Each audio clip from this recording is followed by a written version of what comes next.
muito elementar. O vocabulário dele era desse tamanho só. Não há uma palavra difícil em Jesus. Ele tirava o vocabulário dele do cotidiano da vida do povo judeu. Falava de vinhas, falava de silos, falava de trigo, falava de joio, falava de peixes, falava de montanhas, falava de Senhor, falava de súditos, falava de coisas do dia a dia. A semelhança, quem copiou bem ele foi Paulo Freire, que foi o maior, eu diria, didata brasileiro, que ele alfabetizava as pessoas em 2, 3 dias, usando a cultura deles. Ele ia para o Nordeste numa caravana, entrava pelo agreste de Pernambuco e falava de pá, de enxadão, de terra, de fossa, de boi, de vela. Entrava naquela cultura, naquele vocabulário, e soltava o que era V, o que era A, o que era B, e o próprio estudante, que era o aluno daquela cultura, ia entendendo a silabação. Então, o que houve é que nós nos perdemos mais uma vez. Isso também está predito por Jesus numa aula que nós teremos o ensejo de mostrar que nós nos perdemos. A família espírita se perdeu. Perdeu em relação ao objetivo fundamental do espiritismo, que é a nossa modificação moral. Ficou em uma série de ondulações de superfícies, mas não penetrou no âmago da ideia que o Cristo nos legou. E essa aula, ela mostra para nós que a realidade nossa é muito grande, é muito poderosa, que todos nós somos absolutamente poderosos, só que nós não temos ideia disso, ou nos deixamos levar por influências exteriores de toda a sorte, e ficamos sempre nessa insegurança, na doença, na frustração, na vaidade, no orgulho, numa série de situações, no egoísmo, que não fazem parte da nossa natureza. Nós não somos nada disso. Então a aula de hoje eu diria que ela teria um contexto quase como se fosse alguma coisa da psicanálise do nosso inconsciente espiritual, que não é verdade, porque psicanálise é outra coisa, mas que nós buscássemos e pudéssemos entrar na nossa essência. E nós podemos. E a partir disso nós vamos ter um outro estilo de vida, vamos ter outra qualidade de saúde, vamos ter outra qualidade de sentimentos, vamos até ter uma outra postura na vida em relação ao mundo, e vamos ter aquela aura de beatitude, de felicidade, de paz, não obstante as coisas continuem absolutamente as mesmas, não se modifiquem. Então, vamos ver então o porquê dessa aula, e se algum aluno quiser fazer pergunta, depois eu vou deixar um intervalozinho de uns 10 minutos para que preencha um papelzinho, porque a gente tem que ser sintético e o tempo é precioso. Então vamos à abertura aqui. Ave Maria, por favor.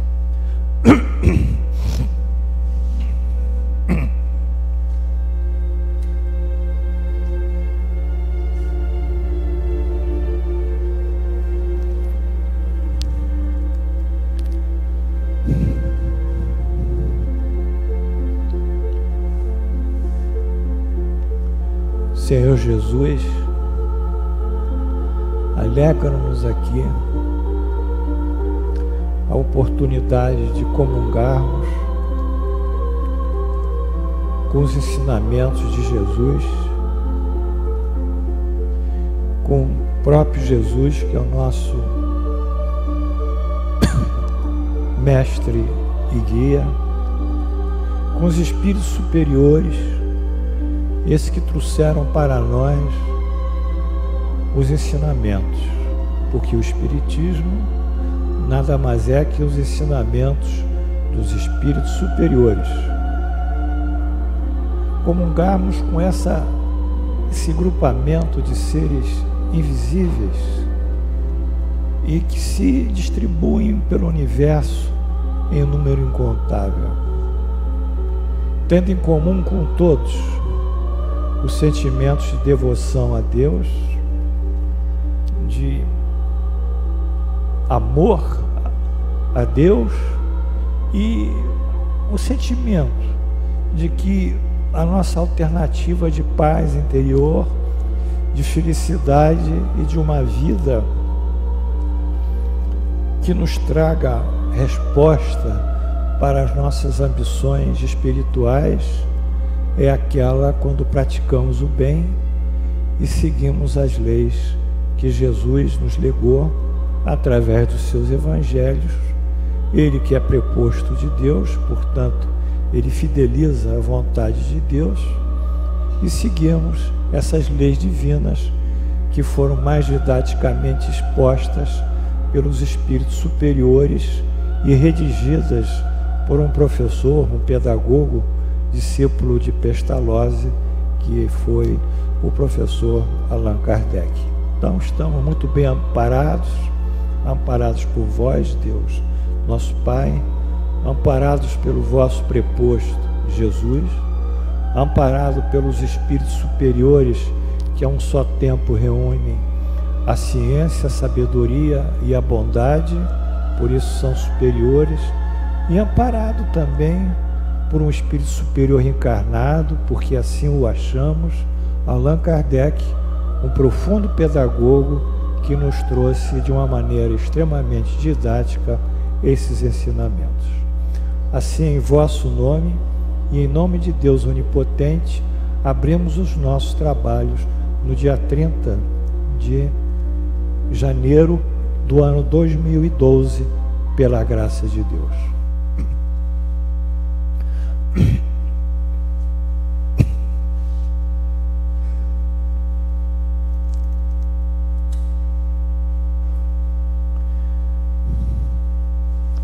Bem, ninguém vai dormir. Se alguém dormir, eu acordo com essa varinha aqui, ó. Mas bato assim, ó. Igual aqui Humberto dorme de vez em quando, mas ele está tão pertinho de mim que vai ser difícil. Bom, a primeira passagem é uma epígrafe que consta, uma citação que consta no Salmo 91, que fala que aquele que habita no santuário, o santuário do Altíssimo, que é onde Deus habita, de acordo com a cultura hebreia, a sombra dele descansa, do Onipotente, e diz: do Senhor nós diremos, é o nosso refúgio, a nossa proteção, o nosso Deus em quem tanto confiamos. Então, uma visão de proteção, de refúgio daquele que vivia ainda como o rei Davi, numa época constante de lutas cotidianas contra os filisteus e outras tantas tribos circunvizinhas. Bem, a proposta da aula é nós reassumirmos ou reapropriarmos ou apropriarmos a nossa filiação divina. Nós somos muito ingênuos, nós achamos que somos diferentes uns dos outros, que somos melhores, piores, enfim, temos algum nível de diferença, mas na realidade nós todos somos iguais na nossa criação, na nossa essência e na nossa filiação. Não é possível um espírita mais esclarecido proceder a algum tipo de discriminação, a não ser do mal, que a gente não deve conviver, e deve inibir, deve combater. Mas fora isso, não existe possibilidade de nós sermos diferentes. Então, nessa filiação divina, que é a identidade comum nossa, temos uma passagem aí do Gênesis, que Deus criou, pois, o homem à sua imagem, a imagem de Deus o criou, o homem e a mulher os criou. Então, o homem e mulher são criação de Deus. No Salmo 82, essa citação: eu disse, sois deuses, sois todos filhos do Altíssimo. Aqui, ó, Davi nos dá a condição de deuses, mas na medida que nós somos filhos de Deus, do Altíssimo. Todavia, como homens, morrereis como qualquer dos príncipes, a vez de sucumbir. Então, quando nós encarnamos, nós adotamos um corpo perecível. Não é que perdemos a divindade é imanente ao nosso espírito, decorrente da filiação divina, a filiação do Altíssimo. Mas o corpo é perecível, portanto, ele é apenas um atributo temporário da nossa vida no mundo. Então Jesus exclama para os seus apóstolos: aquilo que meu Pai me deu é maior do que tudo, e da mão do Pai ninguém pode arrebatar. Eu e o meu Pai somos um. Então, nesse momento, Jesus proclama a sua identidade com Deus, no sentido de ter mesma consciência, a mesma identificação com a vontade de Deus, com os seus valores, com tudo que ele procede e ele faz. Mas ele não é filho de Deus, porque ele chama Deus de Pai. Se ele chama eu, meu Pai, então eu sou o filho. Intrinsecamente a frase, ele já diz que é filho de Deus. Ele não é pai, como Deus. Mas os dois têm a mesma visão espiritual da criação. Aí, novamente, os judeus estavam atrás de Jesus, pegaram em pedras para lhe atirar. Disse-lhe Jesus: tenho-vos mostrado muitas obras boas da parte do meu Pai. Ele fez muitos milagres, muitos sinais. Por qual delas me apedrejais? Ele disse: nunca fiz nada de errado. Pelo bem que eu tenho feito, tenho mostrado só o bem. Por qual das coisas boas vocês estão me apedrejando? Aí os judeus respondem: não por obra boa que te apedrejamos, e sim por causa da blasfêmia. Blasfêmia do grego é blasfêmia, palavra que ultrajam a divindade ou a religião. Tudo que ultraja a religião ou a divindade é uma blasfêmia. E por extensão também, quando se dirige a uma pessoa, uma coisa respeitável, é blasfemar. Porque diziam que Jesus blasfemava, ultrajava a religião judaica. E Jesus, por quê? Porque ele, sendo um homem, te faz de Deus. Ele não fez de Deus. Ele disse: eu e meu Pai somos um. Sois todos filhos do Altíssimo, sois deuses. Então Jesus replica aos judeus: não está escrito na vossa lei? Eu disse: sois deuses? Está aqui. Aí ele reproduz o salmista. Se ele chamou deuses aqueles a quem foi dirigida a palavra de Deus, e a Escritura não pode falar. Ou seja, se foi chamado de Deus, a Escritura não falha, absolutamente. Então isso é um fato, é uma verdade. Então, daquele a quem o Pai santificou e enviou ao mundo, dizeis: tu blasfemas, porque declarei sou filho de Deus. Então, realmente, positivamente, vocês não entenderam nada do que está se passando. Ele disse para os judeus. Então, vamos aos comentários. Lá em cima, na primeira citação, lê-se ter sido homem criado à imagem de Deus. Homem e mulher os criou. Portanto, essa imagem está ligada à criação. A criação leva a uma imagem para figurar a própria criação, a qual é inclusive igual para o homem e a mulher, isto é, independe de sexo, biotipo, forma física, anatômica, etc., raça, etc., etc. Conclui-se assim ser esta imagem uma figuração simbólica, o símbolo do poder divino e o que pode mais representar o conceito desse poder, que Deus criou nós a sua imagem. O que é que nós temos a imagem de Deus? Hoje, no vocabulário do século XXI, nós diríamos não a palavra imagem, porque ela lembra a forma. Isso está errado. Nós diríamos o conceito de Deus. Nos criou à imagem, não, ao conceito, aos valores, ao juízo, etc., etc. Daríamos uma linha mais abstrata essa palavra, porque a palavra imagem é muito concreta, é muito materializada. Mas variando um pouquinho para o século atual, aquilo que foi dito como imagem, nós temos que entender que o que é o poder de Deus? É a justiça dele.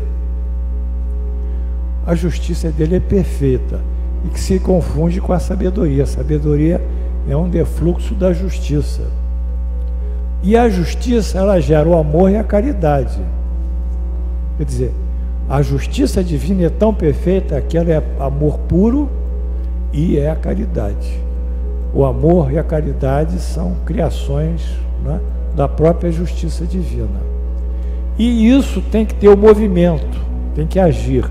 Então aí a criação do movimento, que é a ação. Eis o verdadeiro poder divino. Então vamos ver o poder divino nesse esquema que se segue e que é de todos nós. Deus, que é todo justiça, sabedoria, amor, bondade, seja o que dizer, ou amor e caridade, ele tem que movimentar essas virtudes. Essas virtudes é um outro movimento da sua, é uma outra criação sua. Ele tem que criar, ele cria o movimento para poder agir. E esse movimento, ele tem como imagem, como símbolo, no homem, esse movimento, no homem, essas qualidades e virtudes inatas, que são o amor e a sabedoria, e que são as heranças dadas a Deus por nós. Então, Deus no movimento, no momento ele gera o amor, ele gera a caridade, impõe o amor, o movimento. O amor vai ser objeto da criação através das afinidades, porque o amor entre os minerais é a atração e repulsão das cargas positivas e negativas, das partículas subatômicas, dos elétrons, dos prótons, etc. E a caridade, que é um ato de amor na prática, na relação de um ser vivo com o outro. Então, intrinsecamente ou imanentemente, nós temos essas qualidades, essas virtudes. Só que nós somos ignorantes. Nós estamos achando que a mídia é que tem a razão, sabe? Entendeu? Que essa massacre que a mídia faz de consumo, ela vai estourando e vai tirando a gente desse alinhamento. Bem, na passagem B, observa-se claramente que a filiação divina do homem se restringe ao seu espírito e não ao corpo, né? Pois assim se lê: como homens morrereis, como qualquer dos príncipes, a vez de sucumbir. Está lá. Nós vamos morrer quando estivermos encarnados. Nós não, nosso corpo. O que se encontra concorde em a criação do homem, a imagem de Deus, ou seja, o Espírito.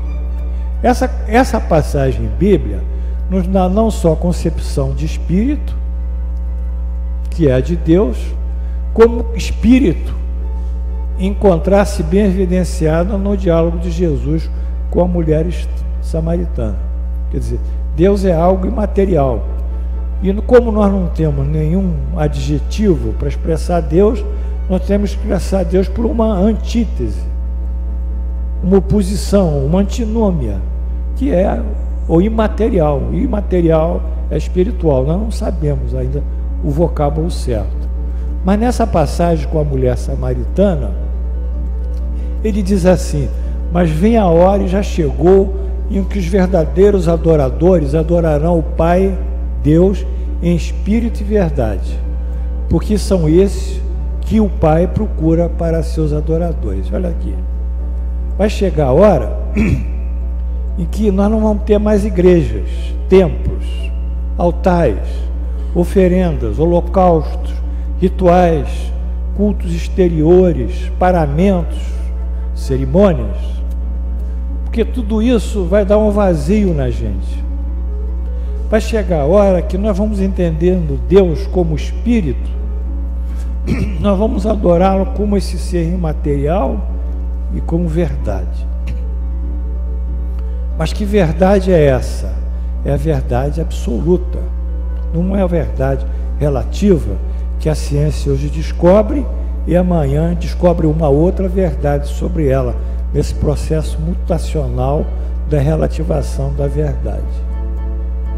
Então, se nós levarmos esse trecho da Samaritana adorar Deus em espírito e verdade, para uma igreja, nós vamos ser excomungados, para um templo, qualquer um, porque eles precisam que nós tenhamos uma concepção de Deus, que devemos adorar Deus através de uma cruz, de uma crucificação, desculpe, de alguma coisa semelhante a essa.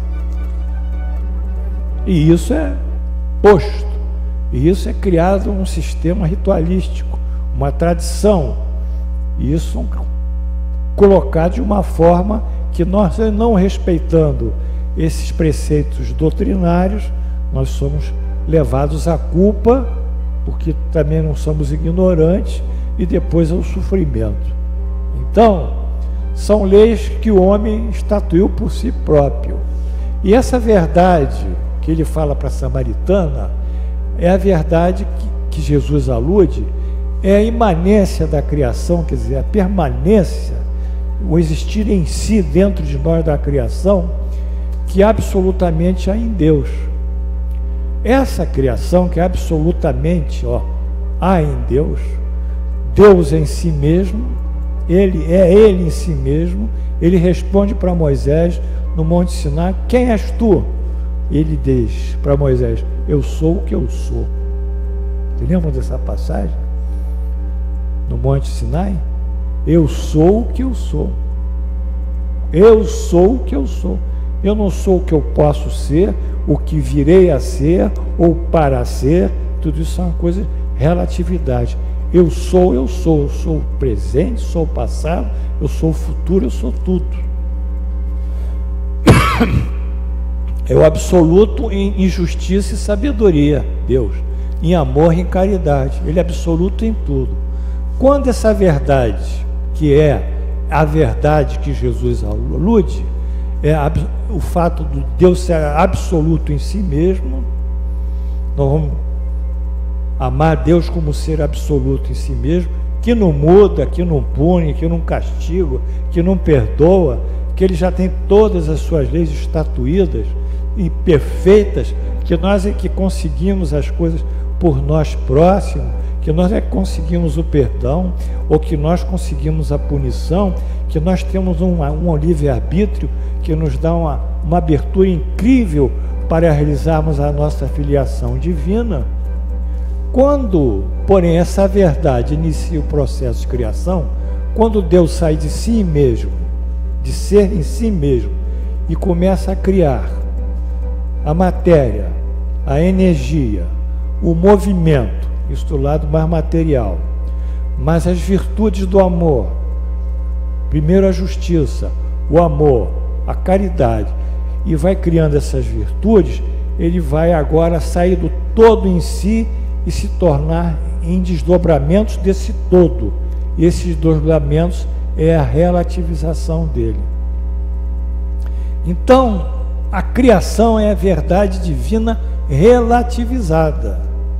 Por isso que repete-se, a verdade absoluta está unicamente em Deus e de Deus. Isso vocês têm que entender também, que tudo que nós vemos é algo relativo de Deus, não é a essencialidade de Deus. Que as coisas vão mudando à medida em que nós vamos tendo outras percepções, que nada aqui é estável, porque o caráter da relatividade é a mutabilidade, é a transição, é o desequilíbrio para reequilibrar. Os orientais, de uma forma muito bonita, eles chamam essa incapacidade de nós vermos a verdade absoluta mais além e só vermos a verdade relativa aqui, um véu que tapa, que eles chamam o véu de Maia, que é o véu que tapa a visão dessa verdade e dessa relatividade divina. Bom, e se por Deus é espírito, o homem, por seu turno, feito à sua imagem, é igualmente espírito. Então não precisa abrir o livro dos espíritos para saber que nós somos espíritos. Por favor, não precisa abrir o livro dos espíritos para saber que existe um mundo material e um mundo espiritual. Está na Bíblia. Está na Bíblia. A Bíblia explica isso tudo, só que a gente não quer estudar. Não é? Então, evidencia-se assim a existência de outro mundo, o mundo espiritual, o mundo dos espíritos, que está lá. Aqui firma-se a posição dualística da criação, espírito x matéria. O espiritismo, pois, é uma doutrina dualista, porque ela crê no espírito que é na matéria, por isso que é essa relação espírito e encarnação. Então as coisas ficam claras, não há mistério. Isso é da própria natureza ser espírito e é da própria natureza encarnar. Então, nesse quadro aqui, nós avançamos um pouquinho para mostrar a divindade do homem como ser espiritual. Aqui está Deus como espírito e verdade. Essa é a verdade absoluta, não relativizada. Por exemplo, é uma substância pura, tá? Vamos pegar um pouquinho de ácido clorídrico. Não, de cloro. O cloro em si é uma substância pura. Ele está num frasco. Se eu misturo ele com água, H2O, eu faço ácido clorídrico. Ácido clorídrico não é mais cloro. Se eu pego o hidrogênio puro, ele é H2, ele é puro. Se eu misturo ele com uma molécula de oxigênio, não se pinta todo. Então aquilo é a verdade dele. Aquilo tem que ser respeitado. A antropologia cultural estuda essas verdades relativas. A própria religião, a história da religião, estuda essas verdades relativas. Então cada ser humano, como espírito, tem uma verdade. Então não adianta chegar e entrar na casa espírita e dizer, não, você tem que acreditar em espírito, você tem que ser espírita, tem que ser isso, eu vou provar a você que espírito existe. Interessa a gente provar a alguém que espírito existe? Interessa a gente ver o nosso lado espiritual. Interessa a gente fazer a caridade. Não vamos na televisão que vai ter um debate com padre, com espírita, com pastor. O que interessa para nós entrar na televisão e fazer debates? Isso são coisas da nossa natureza. São milhões e milhões de anos de evolução para a gente entender esses fatos, saindo lá da ancestralidade dos nossos antepassados, que julgavam que o trovão era uma manifestação agressiva de Deus. De qualquer forma, essa filiação divina, ela dá para nós o mundo espiritual, que não tem tempo, por isso que é eterno, a eternidade, e o mundo material, que está ligado a uma fugacidade, a um tempo pré-determinado, que é a temporalidade. Em ser, quando Jesus descreve a apropriação da sua identidade divina, que era antes tão somente vista como herança e legado, ele diz, aquilo que meu Pai me deu é maior que tudo. Poxa, o que é que Deus pode dar a um ser que é maior que tudo? O que é que pode dar, Lodinha? Hein? Pode dar o amor, minha filha, o amor. Ninguém pode tirar o amor de Deus, que Deus deu a nós. Que quando Ele criou, Ele deu amor. Ninguém pode tirar. É maior que tudo o amor de Deus por nós. Ninguém pode tirar, por favor. Então nós temos esse amor divino a nos assistir e nós não esquecemos disso. Estamos aí pelo mundo. Além de dar um maior que tudo, e ao apropriar essa consciência de Deus, Jesus, ele pode dizer que eu e meu Pai somos um, porque a gente pensa como Deus, então portanto é um. Nós não somos todo partido da esquerda, então todo mundo é da esquerda, pensa igual. Nós não somos da direita, todo mundo da direita é igual. Nós não somos daquela filosofia existencialista, todo mundo pensa igual. Enfim, nós não somos daquela linha econômica capitalista, todo mundo igual. Então todos são um. Estar com Deus é ser com Deus, é ter a consciência ligada a Deus. Então nós temos aqui as coisas claras. O que o Pai me deu, ninguém pode tirar. Mas Ele não deu só para Jesus. Jesus é apenas o nosso didata, o nosso pedagogo. Não pensem que Jesus é Deus. Não tem não. Deus veio aqui para nós fazermos igual a Ele. Por favor, entenda isso. Ele veio nos mostrar a verdade, o caminho e a vida. É isso que ele diz. Ele não quer ser superior a ninguém, ele quer que nós sejamos iguais a ele. Então, nessa concepção, temos aqui a herança divina que nós temos e que nós nos apropriamos. No caso, a apropriação foi feita por Jesus e outros espíritos superiores, deu o caráter da divindade, e ao espelhar o caráter da divindade, ele declarou, como só poderia declarar a verdade, é a plena verdade, ele é um com o Pai. Ele é um com o Pai porque assumiu a herança divina. Aí vocês vão falar, os espíritos fazem parte disso. Eles são mais, são menos, para nós não importa muito se são mais, são menos. O que importa é realmente o que Jesus nos lega para que nós possamos evoluir. Os espíritos são parte da natureza, nós somos um espírito. Um dia nós desencarnaremos e teremos o nosso caminho também, como tantos outros espíritos.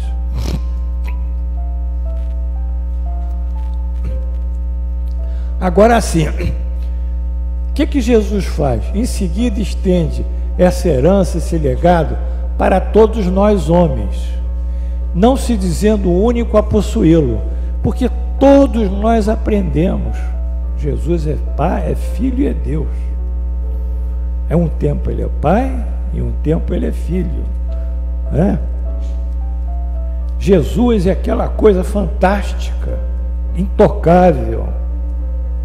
Aprendemos a divinizar Jesus como algo mitológico, com a semelhança dos deuses da Grécia Antiga que ficavam no Olimpo. Não, ele está aqui para nos ajudar, para ser humanizado, para estar ao nosso lado. Então, pelo contrário, todos os filhos de Deus têm-no como ele, Jesus, porém ainda desconhece. Daí não sermos uno com o Pai. Então Jesus é claro para isso. Ele diz, em sua tarefa de guia espiritual, ele se diz guia espiritual. Está lá no nosso livro dos Espíritos, que é Jesus. É o guia e é o mestre, é um guia e modelo. É o espírito mais elevado que veio ao mundo. Então ele é um guia, ele não é um Deus espiritual, não confundam. Ele não é um senhor espiritual, não confundam. Ele é um imperador espiritual, não confundam. Não comece a encher Jesus de bola. Ele já é a bola sozinho, porque ele é perfeito. Mas não comece a encher a boca, meu Senhor, o rei de tudo. Não comece com essa baboseira. Ele é o nosso guia. O que é um guia? Não é um cara que não é um mateiro. O que é um mateiro? Não é um guia? Você está naquele cipoal lá, está naquela selva fechada, você não tem que ter um mateiro para descobrir a trilha e tirar você dali, para voltar para um lugar seguro. Ele é o nosso guia. Ele é o nosso guia. E com isso, guia espiritual, ele dá o meio em que nós devemos seguir o seu caminho, porque ele diz, eu sou o caminho, eu sou a verdade e eu sou a vida, e ninguém vai ao Pai senão por mim. Ora, poxa, se Jesus falar isso, isso tem a força da lei. Ele não está para fazer demagogia nem fazer promessas. O que ele diz é estritamente a lei divina. Então, ele estabelece aqui, nessa passagem de João, que a verdade, que o caminho, são os exemplos que ele nos dá, os ensinamentos. Esses ensinamentos e esses exemplos espelham essa verdade espiritual superior, que é a verdade divina. E quando nós seguimos esses ensinamentos, praticamos esses ensinamentos, alcançamos essa verdade de existir espiritualmente falando, nós encontramos a vida, que não é a vida na carne, mas é a vida da filiação divina. E reencontramos a nossa filiação divina, religamos-nos a Deus, dentro da etimologia da palavra religião, que é religare. Nós estamos voltando a Deus. Então, quem quiser ler isso, vai ver que Ele é o caminho, não é o Deus, não é o Senhor, não é o Pai, nada disso. O Pai é o Pai dele, que é o nosso Pai, que é Deus. E ao tempo também ratifica para os questionadores o que ele tinha dito para o salmista. Não está escrito na vossa lei? Eu disse, sois deuses. Então não paira a dúvida que Jesus veio ao mundo para nos dar um sentido de progresso espiritual, numa nova onda evolutiva, subsequente a Moisés, essa é a missão dele, e que essa onda agora revive através do Espiritismo. Isso depois nós podemos estudar, mas está tudo na Bíblia, não estão nos livros, não estão nos Espíritos, estão na Bíblia. Então, o legado de Deus, quer dizer, o que Deus nos lega, e a liberalização da apropriação de tomarmos posse da herança divina pelo homem. Nós todos podemos tomar posse dessa herança divina. Como? Como Jesus tem essa herança divina, ele alcançou, ele mostra que nessa caminhada que ele nos pede, ele diz que ele é verdade, eu sou o caminho, a verdade e a vida. E isso virá através da identificação com Deus. Isso se estenderá a toda a humanidade, independente da religião que professa.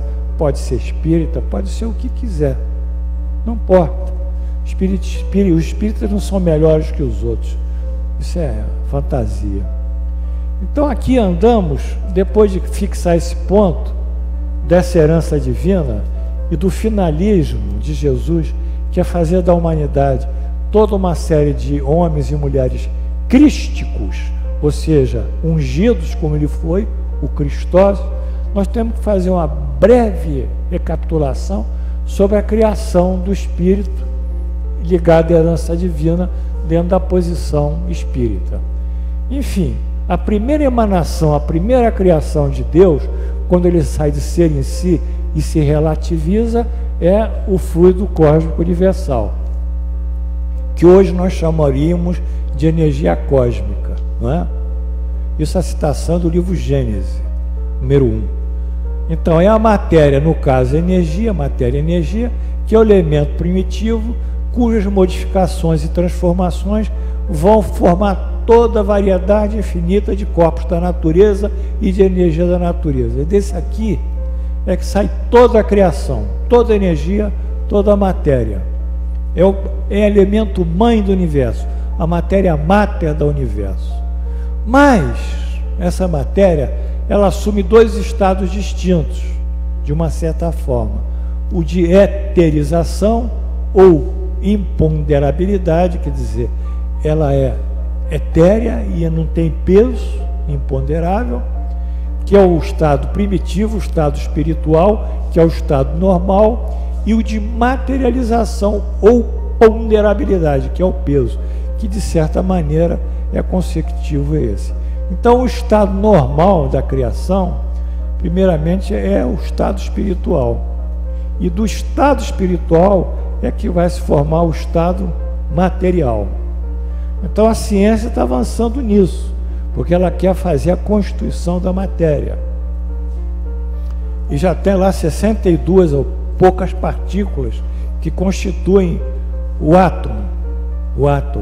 Falta uma ou outra partícula. A nossa ideia, e a ideia do Espiritismo, é que as partículas espirituais elas vão se densificando, e em um determinado momento elas se formam a matéria. E essa matéria são essas partículas. Enfim, é o mundo material que condensa, o mundo espiritual que condensa e forma a matéria. Isso aqui também fica mais ou menos claro nesse gráfico aqui. O fluido, a energia cósmica universal, quando ela se desdobra, ela forma a energia espiritual, que é a matéria e energia espiritual elevada a N, forma o fluido perispiritual, que é o meio termo entre a matéria e o espírito, é a matéria e energia espiritual, também elevada a N, e o fluido material, a matéria e energia, propriamente dita, que é elevada a N. N é a enésima potência, vale dizer, é o infinito. pois a criação de Deus é infinita. Então daqui saem infinitamente fluidos do mundo espiritual, energias e matérias do mundo espiritual, e infinitamente matérias do mundo e energias do mundo material. Não falamos só do planeta Terra, mas de outros N bilhões e bilhões de planetas, como um meio termo que comunica o espírito com a matéria, que é o perispiritual. Então, eis aí o princípio da criação. Porém, a criação, ela tem que ser vitalizada, ela tem que passar para ser vida. Por quê? Porque ela tem que abrigar o elemento inteligente. E esse elemento inteligente na sua evolução vai ser o espírito. Então a matéria, que antes era só algo mineral, ele tem que sofrer uma transformação para se tornar alguma coisa que venha trazer o espírito, o princípio inteligente. Então é a energia vital, também chamado princípio vital, ou energia vital. Essa energia vital aqui, nós aqui, ó, ela cicatriza a nossa pele. A gente tem um corte na pele e as células se multiplicam, formam fenômenos da mitose. Lembra disso? Vai se desdobrando. Ou então elas produzem os gastos calóricos dentro das células, das energias. Essa energia vital é ela que desencadeia a bomba calórica dentro da célula que vive, dentro da própria bactéria, dentro de todo ser vivo. Ela que dá um impulso inicial. Depois a célula consegue por si própria absorver energia e oxigênio, se for uma bactéria que vive de oxigênio. Tem umas que não vivem de oxigênio, vivem de nitrogênio, depende do meio ambiente, e a partir disso ela produz energia e caloria. Então esse fluido cósmico universal, que é aquela matéria-mãe, ela criou uma matéria-energia e ela criou o princípio vital, que é essa outra energia. Esse princípio vital, quando pega a matéria criada, que é a matéria orgânica, formada de carbono, hidrogênio, oxigênio e nitrogênio, ele penetra, ele gera a vida. Então a vida é a transformação da matéria inanimada na matéria animada. E para que esse percurso se dê, a formação do princípio vital. E finalmente, que vem aqui é o elemento inteligente universal. Quando nós falamos inteligente, nós lembramos de espíritos. É a origem do estado de inteligência da alma, esse elemento inteligente universal, da sua individualização, o princípio inteligente. Quer dizer, Deus, ele também emana, além da energia, além da matéria, além do princípio vital, ele emana a inteligência para todos os seres vivos e também para os minerais.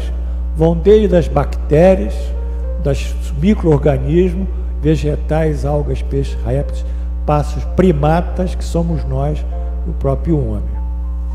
Então nós estamos entendendo algumas coisas interessantes.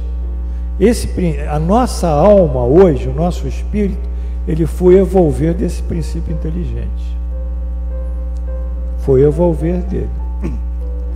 Na opinião de alguns filósofos espiritualistas, o princípio inteligente, distinto do princípio material, porque ele não é criado pelo fluido cósmico universal, ele é em paralelo, se individualiza e se elabora, vai ganhando uma formação, passando pelos diversos graus de animalidade. Quer dizer, ele vai começar com a parte mais inferior do reino animal, vai começar com as bactérias, que é uma nuvem, e essa nuvem ela vai ganhando algumas qualidades, alguns atributos inteligentes, e aí que a alma do homem se ensaia para a vida e desenvolve pelo exercício suas primeiras faculdades. Então num protoplasma, num protozoário, que é um ser que só tem uma célula e uma membrana, é aquela única célula, e aquela única membrana tem que absorver as substâncias para poder gerar caloria, tem que excretar as substâncias para tirar os tóxicos, que é aquela metabolização das calorias dos nutrientes produziu, ainda tem que se reproduzir, é uma célula. Mas ali ele está fazendo 3 funções daquela célula: absorção, excreção, metabolização e mais uma, reprodução. Esse aí é um ensaio da vida. Dali até ser um ser que pensa como nós, houve muito grau evolutivo. Daí ter um neurônio especializado só em música, uma das regiões do cérebro, nós temos 62, 63 regiões já, cada uma com uma especialidade: música, pensamento abstrato, cálculo matemático, visão tridimensional, visão do movimento, relação com a parte motora, etc, etc. Aí houve 1 bilhão de anos de evolução, mas são as primeiras faculdades. Então, nesse momento, esse princípio entra o período de humanização, quer dizer, nós, humanização, e começamos a ter consciência do futuro, capacidade de distinguir o bem e do mal e a responsabilidade dos nossos atos. Nós nos tornamos seres consequentes. A citação está em 6, isso é do Livro dos Espíritos. Então nós entendemos o nosso processo aqui de criação. Está lá, naquele cantinho, a nossa filiação divina. Agora está aqui a criação de nós como espíritos, O elemento inteligente universal, ele gera o princípio inteligente. Isso aqui é Deus relativizado. O fluido cósmico universal gera o princípio material e espiritual. Aí forma a matéria-energia espiritual. Essa matéria-energia espiritual se condensa e forma a alma.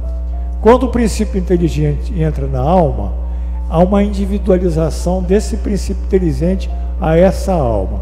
Quando essa alma começa a ter uma capacidade crítica, um juízo, uma consciência, um juízo de valor, uma avaliação, ensaia os primeiros raciocínios, as primeiras articulações do pensamento lógico, ela estabelece uma consciência do futuro, tem uma visão da vida futura, quer dizer, amanhã, existe o amanhã, para nós existe amanhã, para os animais não existe amanhã, e existindo amanhã existe Deus.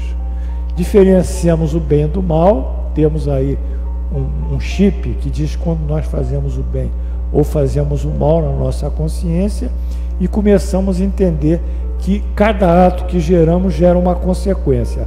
Bons atos, boas consequências; maus atos, boas consequências. A partir desse estado consciencial futuro, diferenciação e bem do mal e responsabilidade dos nossos atos, nós então formamos o espírito, que vai agir agora pelo seu livre arbítrio. E aí começa a ter o problema, quando nós saímos desse estado. Bom, essa apropriação da filiação divina, Jesus já mostra, né, que ele se identificou com Deus na consciência dele, ele apropriou, mas ele já dá algumas dicas em relação à verdade, o caminho e a vida. Ele já dá algumas dicas para quem quiser aprender com ele, aqui como em João 4. Ele diz o seguinte: uma comida tenho para comer, que vós não conheceis. Ele diz isso aos discípulos, que os discípulos saíram de um vilarejo, foram lá, compraram para ele umas frutas, um peixe, um pedaço de pão, e disseram: mestre, coma. Ele disse: não preciso. Será que o mestre comeu na nossa ausência alguma coisa? Aí ele diz: uma comida eu tenho para comer, que vós não conheceis. Diziam então os discípulos uns aos outros: ter-lhe-ia porventura alguém trazido o que comer? Será que alguém deu a ele comer na nossa ausência? Disse-lhe Jesus: a minha comida consiste em fazer a vontade daquele que me enviou e realizar a sua obra. Está mais claro que isso? Está mais claro que a comida dele não é porque ele tem que se alimentar, ele vai ter que se alimentar de alguma maneira de carboidrato? Vai ter que se hidratar? Vai vai ter que ter alguma coisa de proteína? Vai, tudo bem. Isso aí é coisa do dia a dia. Mas a comida dele, o ser dele, a realização dele como espírito é fazer a vontade de Deus. Está claro. E o que é fazer a vontade de Deus na sua justiça divina? Da onde? O que a justiça gera? Gera o amor e a caridade. Então vocês vão entendendo que esses grandes vultos religiosos, esses grandes indivíduos que se destacam, eles trabalham infatigavelmente. Madre Teresa de Calcutá, Alberto Schweitzer, que foi um grande médico que trabalhou na África, enfim, outros tantos,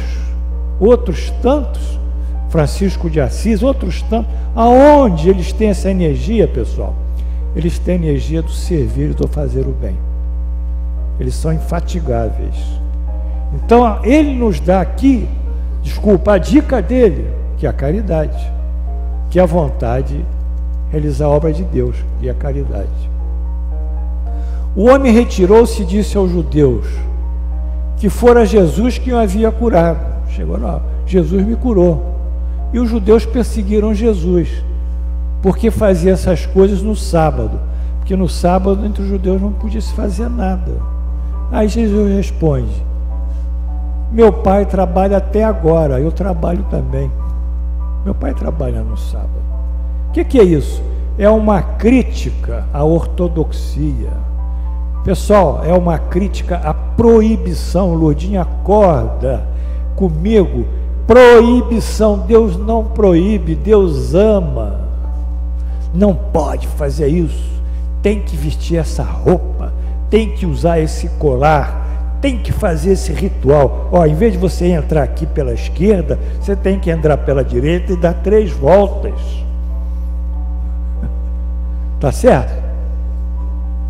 Então, o que ele diz? Ele quebra tudo isso, toda essa convencionalidade que as religiões edificaram. Mas isso é dos homens, não é de Deus. Deus não tem nada a ver com isso. Deus continua trabalhando, Ele continua fazendo as curas dele a qualquer hora, a qualquer dia, porque o bem não para. Então isso aqui é uma crítica a essa convencionalidade. Nesses 2 capítulos aqui, os versículos, Jesus pratica a caridade, por ela indicar um dos estados de estar em sintonia com Deus. É esta sintonia da consciência da filiação divina. Olha, a caridade para nós é a apropriação da filiação divina. Por isso que o Espiritismo ele marca muito bem, dizendo: fora da caridade não há salvação. Mas a gente tem uma apostila desse tamanho sobre a caridade, que a caridade não é dar só esmola. A caridade não é fazer alguma coisa material. A caridade lá é complicada. Para ser caridoso, tem que trabalhar previamente dentro de si a lei da justiça. E trabalhando a lei da justiça, defluir pela lei da justiça em seu espírito o amor e a caridade. É uma coisa complicada. Mas ele mostra o Espiritismo que a caridade é a grande forma de nós nos aproximarmos de Deus. Os orientais chamam isso, na união com Deus, de Karma Yoga. Karma, na linguagem sânscrita, é ação. Karma é igual a ação. Karma. Yoga é união com Deus pela ação. Eles têm diversos caminhos, mas nós aqui no Ocidente, espíritas, temos ação para nos aproximarmos de Deus. Ação no bem. Então, perdoar, ser indulgente, ser tolerante, ser benevolente, ser uma pessoa paciente, ser uma pessoa que não critica, ser uma pessoa cheia de amor em si, é já um avanço na caridade, e isso constitui também uma grande caridade. E ele vai dizendo que ele está aqui por causa de Deus. Eu nada posso fazer de mim mesmo, na forma por que ouço, julgo. O meu juízo é justo, porque eu não procuro a minha própria vontade, e sim daquele que me enviou. Ele não está dizendo que ele é que faz. Ele não está dizendo isso, ele está dizendo que aquele que enviou é que é justo e ele segue a justiça desse justo. Não confundam Jesus com Deus, nem atribuam divindade a Jesus, a não ser a capacidade dele se tornar divino pela elevação espiritual dele, e que ele para nós é um modelo, ele é um guia. Porque eu desci do céu não para fazer a minha própria vontade, e sim a vontade daquele que me enviou. Olha a autoridade dele. Eu sou o preposto de Deus. O que ele diz é lei, ele é a vontade de Deus. Eu sou o preposto de Deus, eu vim fazer a minha vontade. Respondeu-lhe Jesus: o meu ensino não é meu. Tá certo, Valtinho? Não, o guia disse aquilo, faz aquilo lá, cara. Você tem que fazer, o guia não disse aquilo. Você não viu lá aquele médium falou aquilo? Que tem que fazer assim, assim, assado. O ensino é dele, ele sabe isso, sabe aquele. O professor não sabe aquilo. Não sabe nada, nada, nada, zero à esquerda. Porque o meu ensino não é meu, é sim daquele que me enviou. Se alguém quiser fazer a vontade dele, conhecerá a respeito da doutrina, se ela é de Deus ou se eu falo por mim mesmo. Ele não diz: olha, se vocês duvidam de mim, vocês vão ver se essa doutrina que eu prego, ela, o que eu digo, é realmente espelha a verdade divina. Se não for, eu estou sendo um falso profeta, né? Nesse capítulo, Jesus fala de sua plena identificação com a vontade e os ensinamentos de Deus. Mais uma vez, seu estar consciente, consciência. A consciência da filiação divina nasce para cada um de nós quando praticamos a caridade que com o amor deflui da vontade divina, ao tempo de igualmente, plenamente cumprirmos suas leis morais. Então, a partir do momento que nós começamos a praticar a caridade, a gente começa a respirar um outro ar. A partir do momento que nós perdoamos, a partir do momento que nós somos tolerantes, nós começamos a respirar um outro ar. E esse é o ar, é a atmosfera de Deus nos aproximando de nós. A partir do momento que nós somos desprendidos, altruístas, etc., nós respiramos uma outra atitude. Enfim, é isso que está aqui.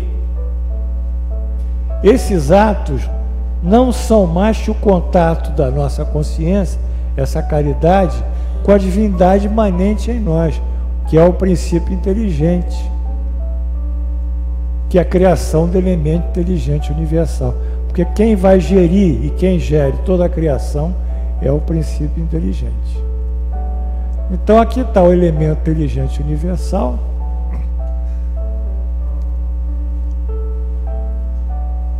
Se aqui está errado, o princípio inteligente saiu do elemento inteligente universal. Ele forma a justiça, o amor, a caridade. Ele forma o espírito. O espírito, quando tem a consciência da filiação divina, ele perfaz a identificação com a vontade de Deus. E está aqui dito em Lucas: interrogado pelos fariseus sobre quando viria o reino de Deus, Jesus lhe respondeu: não vem o reino de Deus como visível aparência, quer dizer, não é algo que aparece, nem dirão ei-lo aqui ou lá, lá está, porque o reino de Deus está dentro de vós. Está claro? O reino de Deus está dentro de nós, acabou. Nós é que temos que resolver isso pela purificação dos nossos sentimentos no bem. Mas isso não é espiritismo, isso é cristianismo. Espiritismo é cristianismo. Não há espiritismo sem cristianismo. Existe filosofia espírita, mas não é cristianismo.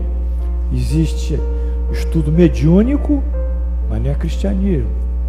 Existe evangelização, isso é cristianismo. Mas o Espírito fala um com o outro, dá mensagem, isso é espiritismo, é fenômeno, mas não é cristianismo. Cristianismo A proposta do verdadeiro Espiritismo é esse reino de Deus em nós. É essa apropriação da quê? Da herança divina, da filiação divina. Mas o momento em que a gente perde essa consciência que nós estamos falando, e sempre perdemos, é quando nós achamos que há um outro princípio inteligente que vai nos dar felicidade, que é chamado falso. É um outro princípio inteligente. Esse princípio falso é formado por valores culturais, educacionais, costumes sociais, religiosos e morais que nada tem em comum com a nossa origem divina. A cultura massifica a gente, a tradição massifica a gente, a mídia massifica a gente, o consumo massifica a gente é massacrado por uma série de valores que nada tem a ver com a nossa felicidade. Por exemplo, modelos e padrões de felicidades impostos pela sociedade, objetos de consumo, enriquecimento material, para muito além das necessidades básicas, sentimento de possessão, cobiça, inveja, vaidade, poder, perda de juízo crítico, valores morais, sensualidade, papapá. Tudo isso são falsos princípios, falsos princípios inteligentes. Está claro isso para vocês? E nós somos massacrados, somos torturados. Isso também entra dentro da religião, dentro do espiritismo também entra isso, deforma o espiritismo, cria dentro do espiritismo um guia que é o chefe de tudo. Ele não é chefe de tudo, ele é chefe daquilo que ele pode dirigir, que ele sabe, mas ele não pode ser chefe de tudo. Chefe de tudo é Deus, e o subalterno maior de Deus imediato é Jesus. Eu não preciso de espíritos para crescer, mas eu preciso de Deus para crescer. Eu preciso de Jesus como exemplo para crescer. E aí vem o descomprometimento com o bem-estar dessas pessoas e tendências egoístas, narcisísticas, etc. E tudo isso gera uma confusão bárbara e nós ficamos com o falso princípio inteligente. Está claro aí? Vocês são testemunhas disso. O programa que tem maior audiência é o Big Brother. Você não tem, um dos que tem mais. Não tem nada que preste. Mas por que pessoas querem ter acesso ao Big Brother? Porque na fantasia delas, elas estão matando uma curiosidade de saber o que acontece ali com as pessoas que estão fechadas numa casa. Se tiver relação sexual explícita, aí elas vão bater palma. Elas estão só esperando a relação sexual. É ali que eles caminham. É por ali, pessoal. Eles não têm nenhum valor. Só que não pode ter, né? Não é? Pode ter, Valtinho? Hein? Não pode, vai cortar o programa. Então, mas tem que deixar expectativa. Então, essa mídia que gera tudo errado, ela cria os modelos culturais errados, financeiros, sociais, tradição, religião, é tudo errado. Costume, tendências, caracterológicos, falso princípio inteligente e gera uma expectativa de felicidade. A expectativa de felicidade nossa está atrelada à mídia ou atrelada à religião. A mídia está totalmente capenga e a religião, depois de 2000 anos de Jesus, não resolveu. Mas o espiritismo pode resolver. Ele tem condições de resolver da maneira como ele for estudado. E quando nós formamos esse falso princípio inteligente, nós formamos o ego, que é outro problema que nós temos. Formação do ego. O ego vem do latim eu. E no hinduísmo ele é explicado em sânscrito pela palavra ahamkara, eu faço. Olha que bonito. Em sânscrito não existe a palavra ego, existe a palavra eu faço. Eu, Paulo, faço. Eu faço, eu sou o chefão. Eu mando, eu faço. Eu dirijo, eu mando, eu ordeno. Eu faço. Pronto, sou o chefão.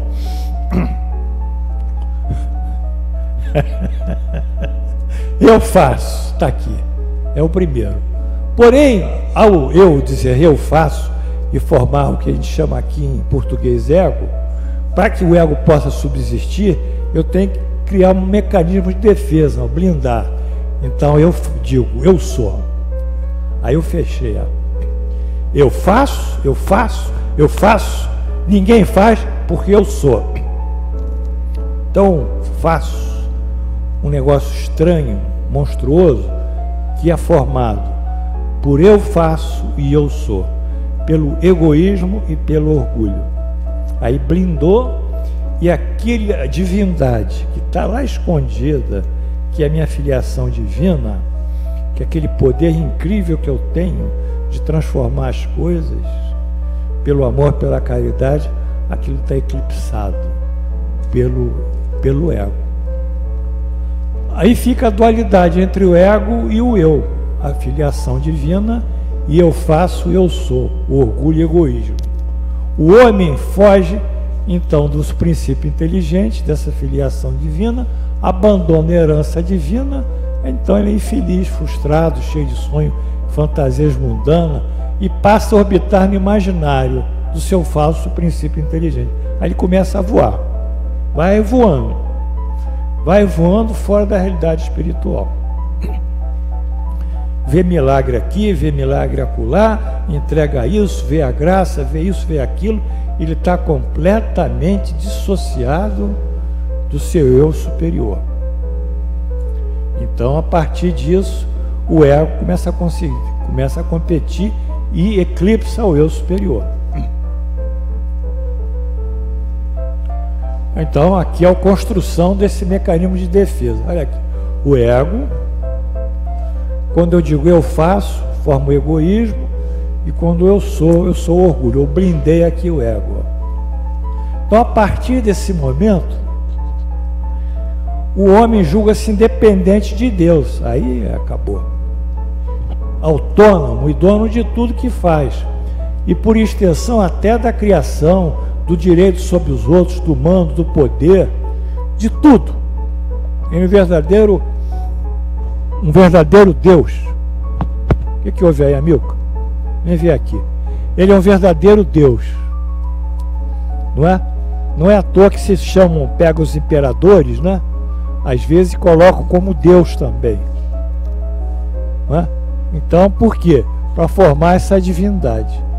Então, o ego em que nós vivemos ainda é formado por essa falsa identificação com o princípio inteligente, com egoísmo e com orgulho. E o superior que Jesus trabalha para nós, com a verdadeira identificação, com a qualidade oposta ao egoísmo, que é o altruísmo e a caridade, e com a qualidade oposta ao orgulho, que é a humildade. Então, é essa a parte que nós temos que trabalhar. Vou mandar mais um pouquinho, por cada hora. Vamos resgatar, então, essa consciência espiritual e a filiação divina. Como nós dissemos, esse resgate é uma modificação moral, que é gradualmente adquirida na medida em que nós, como espírito, conscientizamos que temos um princípio inteligente e que esse princípio inteligente ele tem a justiça, ele tem o amor, ele tem a caridade. Muitos chamam o princípio inteligente de parte divina imanente do espírito, uma escola, eu superior, consciência crística, tanto faz. Mas nós todos temos isso e sugere. Então essa frase aqui é importantíssima. Vejam só sobre esse resgate aqui da consciência espiritual que foi perdida lá pelo ego. Replicou-lhe Filipe: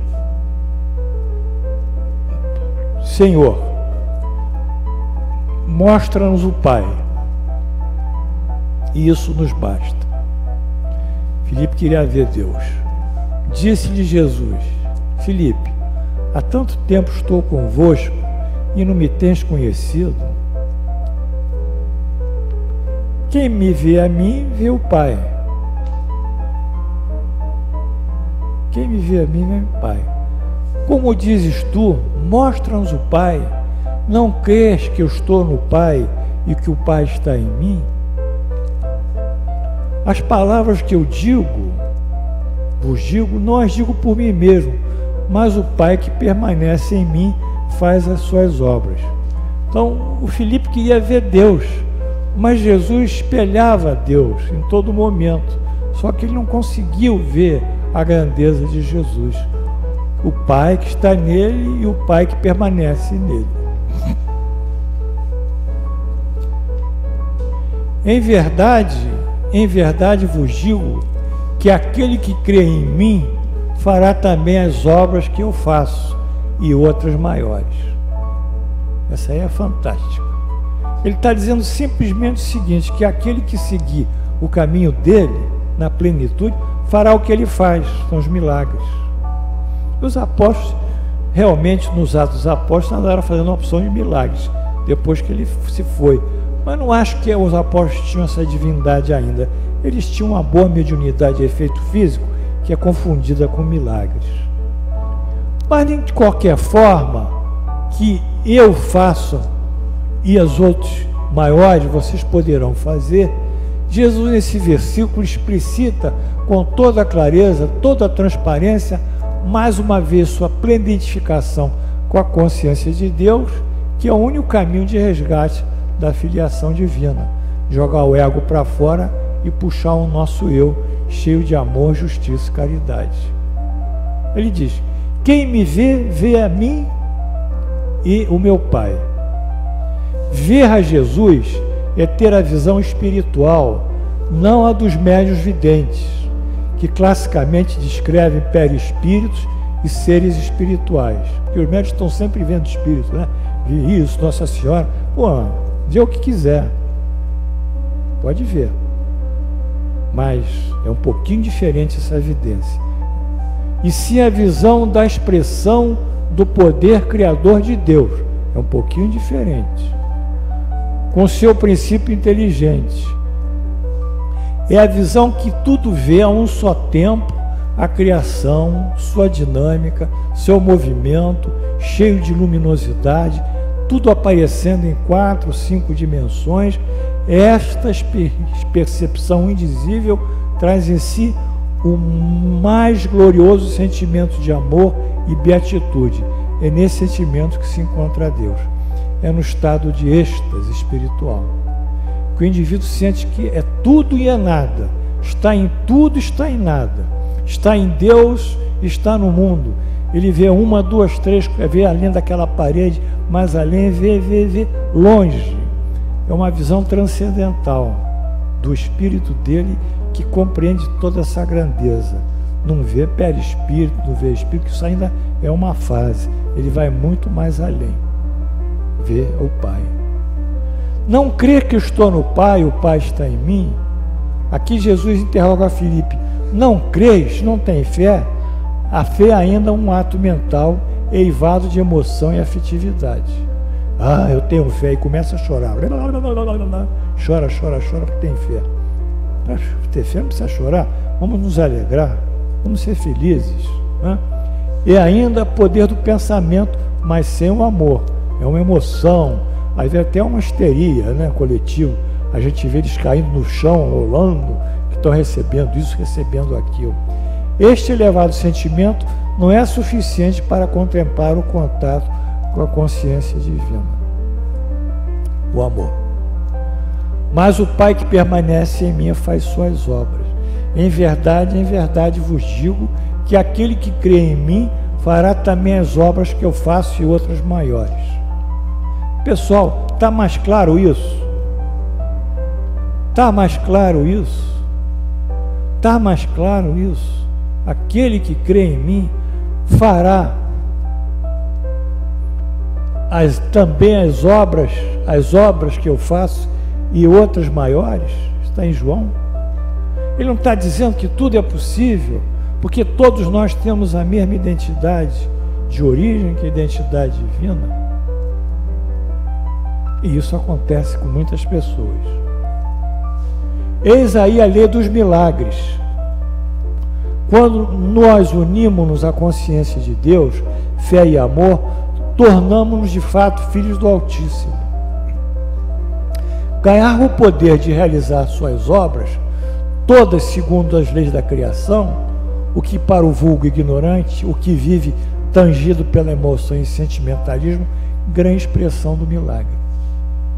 Esse poder de realizar as obras, que aqui,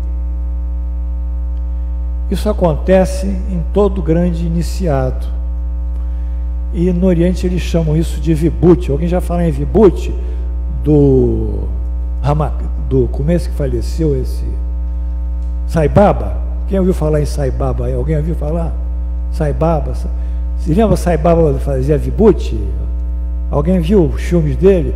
Ele pegava assim uma mão, e a mão aparecia cinzas. Hein? Fala alto.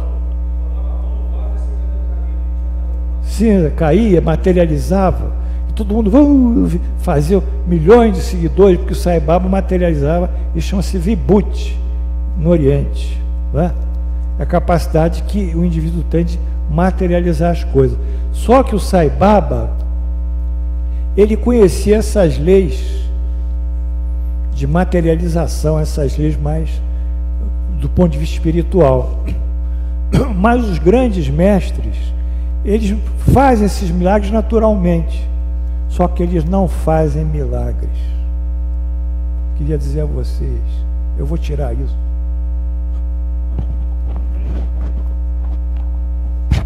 Vocês acreditem, um grande mestre não está interessado em milagres nem em fenômenos.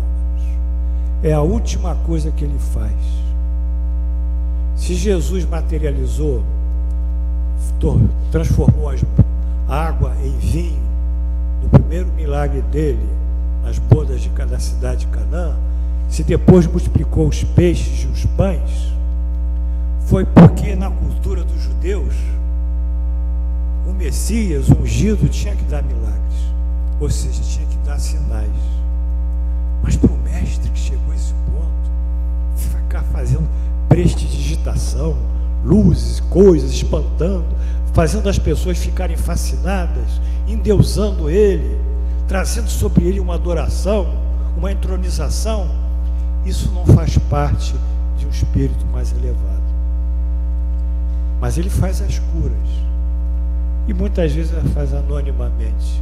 Ele nem quer nem que as curas dele sejam divulgadas, porque ele ganhou isso. Quando nós entramos nessa filiação divina,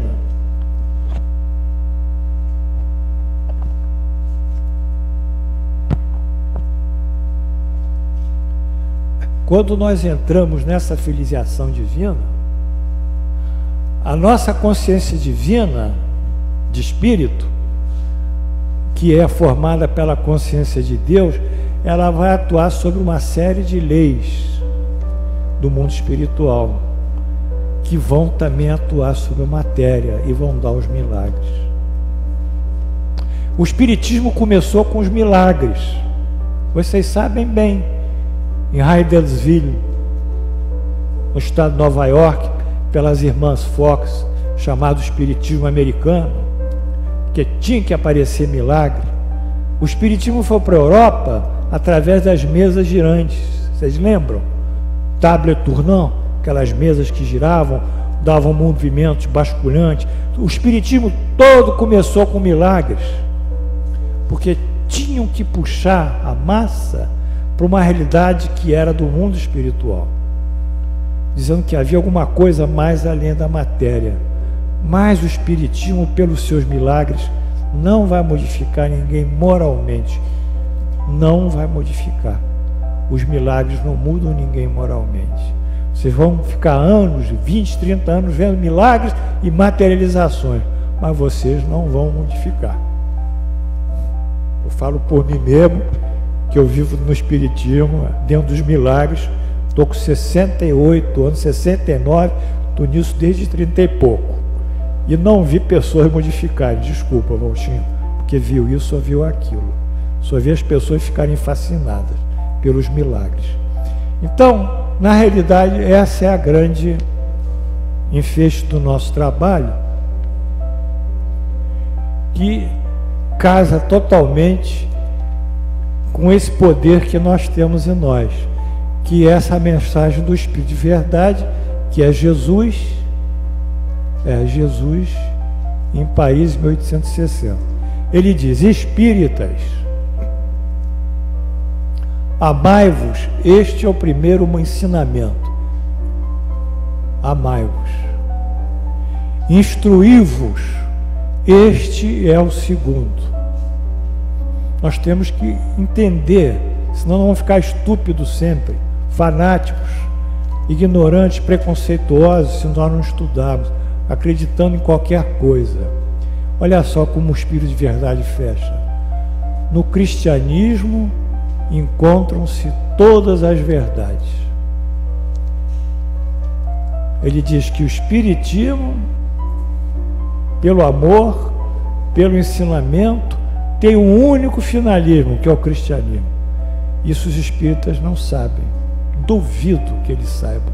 Pouquíssimos sabem que o Espiritismo tem um foco no cristianismo. Então, essa aqui é o nosso mestre guia. E, juntando o que foi dito, nós temos a nossa máxima: fora da caridade não há salvação, que fecha justamente esse trabalho de hoje.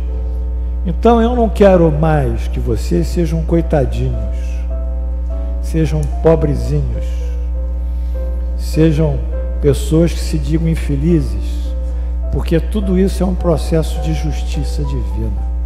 Nós estamos vivendo um processo de evolução e de crescimento espiritual. O que é o mal para nós é o bem amanhã. Nós queremos que vocês acreditem que vocês têm o poder da prece, que vocês todo dia pedindo a Deus. Jesus disse: pedi e obtereis, buscai e achareis, batei a porta se vos abrirá. Você acha que Jesus falava isso à toa? Isso é uma firmeza dele, é lei para ele, é lei para nós. Vamos buscar pelo pensamento, pela prece, pedir para que as coisas melhorem. Se aquele casal está se dando mal, a mulher pede para o espírito do marido, para o anjo de guarda dele melhorar, vai batendo, água mole em pedra dura, chega um dia vira. Peçam, orem com firmeza, se identifiquem nisso, não como uns pedintes que estão ali embaixo da marquise pedindo uma esmola com a mão espalmada, mas como filhos de um rei que estão pedindo: meu pai, eu preciso disso. Peçam, peçam, pratiquem a caridade, se depurem moralmente, e eu prometo a vocês, porque a minha promessa não é minha, é de Jesus, que todos nós, independente da religião, da cultura, seja lá o que for, se segue isso, se segue aquilo, se é ou não é, não importa. Todos nós começaremos a ter um sentimento de segurança, de tranquilidade, de autoconfiança e de firmeza nos momentos mais difíceis. E entenderemos, sobretudo, que por trás de nós há uma lei de justiça regendo toda a criação. E essa lei da justiça, ela atua sobre nós e nos leva ao caminho da beatitude, da felicidade e à volta à divindade que nós um dia deixamos pelo mundo, como Jesus disse, de que vale ganhar o mundo e perder o espírito. Melhor é perder o mundo e ganhar o espírito. Obrigado. E é isso que nós queríamos passar para vocês. Vamos. Espero que todos tenham apostila. Quem não tiver, por favor, levar. Não tem ninguém coitadinho aqui. Todos são filhos de Deus. Coitadinhos são os que não estão estudando, que não sabem que essas coisas existem.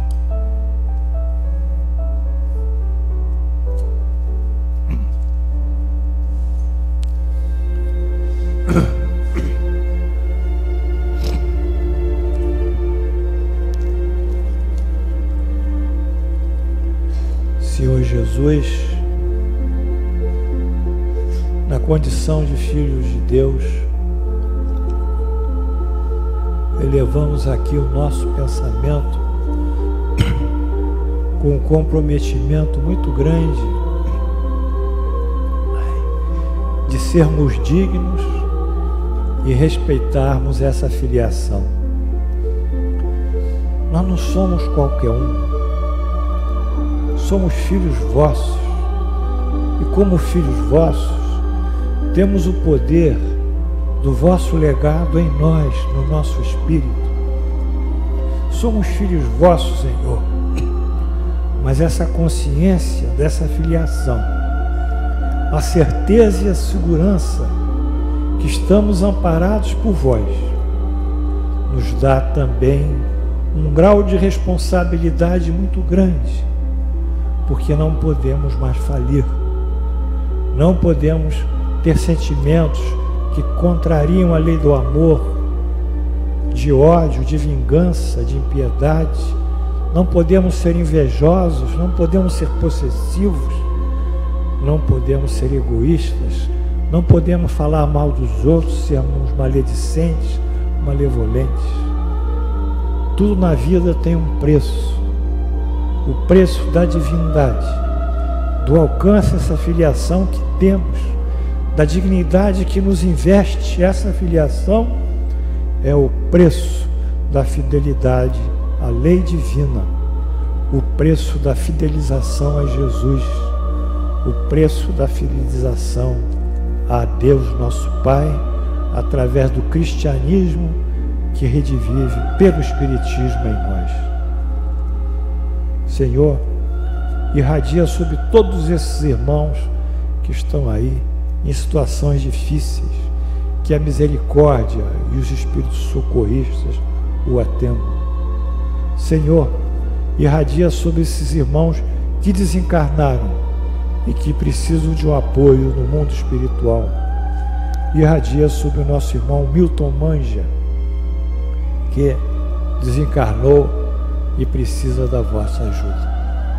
Assim, em vosso nome, Jesus, e em nome de Deus Onipotente, encerramos o nosso trabalho com a prece que vós nos legaste, aquela prece única que testemunha toda a vossa sabedoria, com tanta síntese, porém com tanta profundidade e com tanta beleza. Elevamos todos nós, meus amados alunos, elevamos junto com os espíritos que estão aqui da casa, com todos que estão em júbilo, que todos que estão em alegria, que todos estão descobrindo a grandeza que tem dentro deles, o potencial, a riqueza, a força, a coragem, a determinação, o sentido de vitória, a indomabilidade, enfim, o vigor. Levemos o nosso pensamento sobre essas forças tão dignas, todas elas convergentes para o bem e para o serviço ao próximo, na prece que vós nos deixastes, e que ela suba aos planos mais altos da espiritualidade, e mostre que aqui em Frei Luís há discípulos do Cristo, fiéis e comprometidos com seus ensinamentos.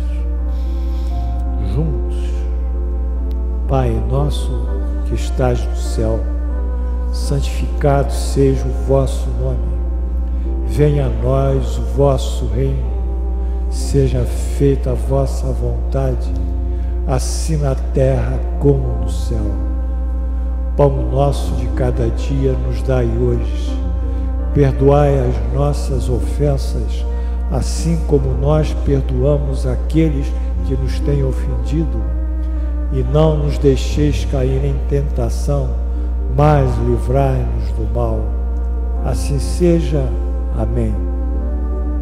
Em nome de Jesus e pela graça de Deus Onipotente, damos por encerrados nossos trabalhos no dia 30 de janeiro do ano 2012, pela graça de Deus. Amém.